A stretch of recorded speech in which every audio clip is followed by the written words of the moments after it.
Hoje a gente vai mergulhar num assunto que é, sem exagero, vital para a segurança industrial aqui no Brasil. A norma regulamentadora 13, a famosa NR13. Pode pensar nela como um manual de regras que evita que a energia guardada dentro de um equipamento vire um verdadeiro desastre. E para começar, vamos pensar numa coisa. Imagina a cena. Indústrias químicas, petroquímicas, até de alimentos. Todas elas lidam com fluidos sob altíssima pressão o tempo todo. A pergunta que fica é: o que acontece quando toda essa energia fica ali, contida, dentro de caldeiras e vasos de pressão? Pois é, sem um controle muito, mas muito rigoroso, a resposta para essa pergunta pode ser catastrófica. E é exatamente para isso que a NR13 foi criada. Ela é quem dita as regras do jogo, sabe? Garante que o gerenciamento desses equipamentos não acabe em explosões, vazamentos ou falhas que a gente nem quer imaginar.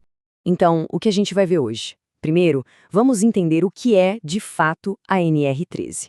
Depois, vamos ver como o risco é calculado na prática e o que isso significa em termos de ações, como inspeção e treinamento. Aí, a gente fala da papelada, da documentação que é essencial. E, por fim, vamos entender por que essa norma é muito mais do que só uma obrigação. Vamos lá? Beleza, vamos direto ao ponto. O que é, na essência, a NR13? Bom, de forma bem simples, ela é uma camada de proteção fundamental para qualquer indústria que lida com pressão.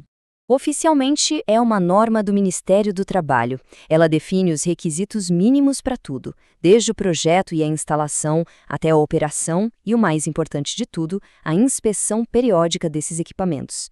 O objetivo é bem claro: proteger vidas e o patrimônio, estabelecendo um padrão de segurança que todo mundo tem que seguir. E de que tipo de equipamento a gente está falando?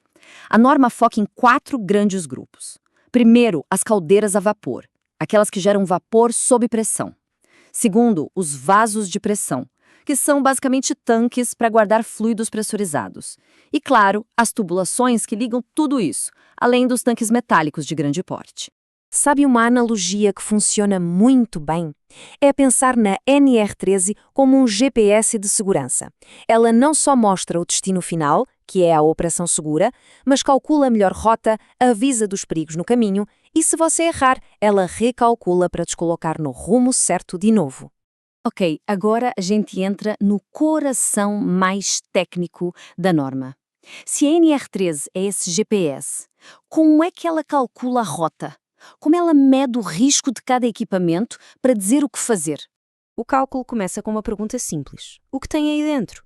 A NR13 divide os fluidos em 4 classes, de A a D. A classe A é a mais perigosa, com coisas como hidrogênio, amônia, tudo que é inflamável ou muito tóxico. Lá na outra ponta, na classe D, a gente tem fluidos de baixo risco, como água potável. O segundo fator do cálculo é a quantidade de energia que está ali dentro. E para medir isso, a norma usa uma fórmula bem simples, mas super poderosa: P vezes V, ou seja, a pressão máxima de operação multiplicada pelo volume do equipamento. Esse resultado vai definir o que a gente chama de grupo de risco. Vamos ver na prática como isso funciona. Imagina um tanque de hidrogênio. A gente já sabe que o hidrogênio é um fluido de classe A, ou seja, perigo máximo. Vamos supor que esse tanque opera a uma pressão de 8 megapascals e tem um volume de 15 metros cúbicos. Fazendo a conta, pressão vezes volume, 8 vezes 15, chegamos ao número 120. E agora vem o pulo do gato. A gente pega as duas informações, fluido classe A e o resultado PV de 120. Cruzando isso nas tabelas da norma, a gente descobre que esse tanque é classificado como categoria I, ou seja, o maior risco possível. E é essa categoria que vai ditar absolutamente todas as ações de segurança daqui para frente. Tá, então a gente descobriu que o nosso tanque é categoria I, risco máximo. E aí? O que isso quer dizer na vida real? Quer dizer que a norma vai exigir um monte de ações bem específicas e muito rigorosas para poder operar esse equipamento. Olha só um exemplo bem direto de como o risco impacta a rotina. Uma caldeira de categoria A, de alta pressão e risco, precisa passar por uma inspeção interna completa todo ano, a cada 12 meses. Já uma de categoria B, que tem um risco menor, pode ter esse prazo estendido para 24 meses. Ou seja, quanto maior o risco, mais de perto a gente tem que olhar. E esse rigor não é só com a máquina, é com as pessoas também. Não é qualquer um que pode operar esses equipamentos. A NR13 exige um treinamento bem pesado. São 40 horas de teoria, estudando termodinâmica, riscos, legislação. E depois vem a prática supervisionada, que pode chegar a 80 horas para operar os equipamentos de maior risco, os de categoria A. Claro que todas essas ações de inspeção e treinamento precisam estar amarradas por um sistema de gestão muito bem organizado. Não dá para ficar só na palavra, né? A NR13 é super exigente com a documentação. O prontuário é tipo a certidão de nascimento do equipamento. Os relatórios de inspeção são o histórico médico dele. E a placa de identificação é para todo mundo bater o olho e saber com o que está lidando. A falta de um papel desses pode gerar multa pesada e até a interdição do equipamento, parando a produção inteira. E guias de boas práticas, como este da Petrobras, batem numa tecla muito importante. Cumprir a norma vai muito além de ter os papéis em dia. O verdadeiro objetivo é criar um sistema de gestão da integridade. É uma virada de chave, sabe? Sair de uma postura de apagar incêndio para uma de evitar que o fogo comece. E aí fica a pergunta: mas de quem é essa responsabilidade toda? A citação aqui é bem clara. A segurança começa lá em cima. É o empregador.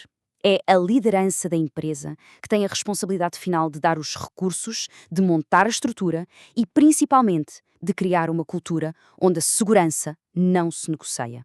E tudo isso nos leva para a nossa conclusão. A NR13 não é só um conjunto de regras para cumprir por obrigação. Ela é muito mais do que isso. Um sistema de gestão de integridade que funciona de verdade se apoia em 3 pilares. Primeiro, uma liderança que compra a briga e investe recursos. Segundo, um planejamento que monitora tudo com indicadores claros. E terceiro, auditorias anuais para garantir que o sistema está funcionando e melhorando sempre. E quando se faz isso, o resultado é incrível. A segurança deixa de ser vista só como um custo, uma despesa chata e obrigatória e se transforma num investimento estratégico. Um investimento que faz a operação ser mais confiável, que aumenta a vida útil dos equipamentos e que, no fim das contas, protege o que a gente tem de mais valioso. Para fechar, fica essa reflexão. Em qualquer operação, em qualquer indústria, a segurança está sendo tratada como um custo que precisa ser cortado ou como um valor essencial para a sobrevivência do negócio? A resposta para essa pergunta, no fundo, define tudo.